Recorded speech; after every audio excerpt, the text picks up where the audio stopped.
ओडिशा रे आसिया को जाउछि एक बड़ इंडस्ट्रियल रिवोल्यूशन। रॉकेट स्पीड रे चलीछि जमी जमा काम।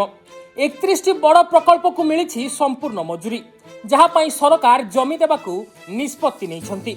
जदि आपणकर जमी खोर्धा किंबा जाजपुर रे अछि बा किनिबाकू भाबिछंती, तेबे आगामी दिन रे आपण हेबे मालेमाल। केउ जिल्ला रे हेबो सबुठु बड़ डेवलपमेंट एवं केते युवक युवती को मिलिबो चाकरी। सरकार को एही मास्टर प्लान पछरे कोन रहिछि बड़ गेम। वर्ष वर्ष धरी अटकी रही 31 बड़ प्रकल्प को एबे सरकार जमी देबाकू निष्पत्ति नैछंती, जहाँ पई जमी बंटन प्रक्रिया मध्य शेष होईछि।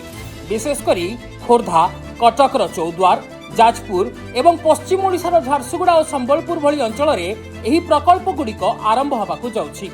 खोर्धार फूड प्रोसेसिंग पार्क ठारू आरंभ करी जाजपुर कलिंगनगर एवं पारादीप पर्यंत सबुठी जमी चिन्हट करा जायछि। एही प्रकल्प गुड़िक द्वारा स्थानीय चाषी एवं जमी मालिक माने मध्य लाभवान हेबे।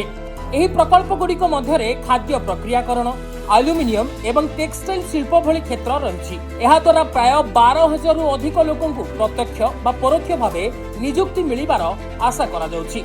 एही निष्पत्ति प्रमाण करुछि जे ओडिशा रे जमी एवं शिल्पर भविष्यत बहु उज्जवल। जो अंचल एही शिल्प गुड़िक आसुची सेठाकार जमीर मूल्य बढ़िबा सह व्यवसायिक सुजोग मध्य बढ़िबो।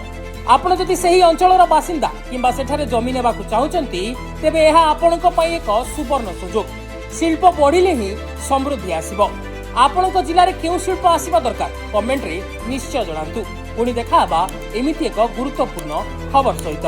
नमस्कार।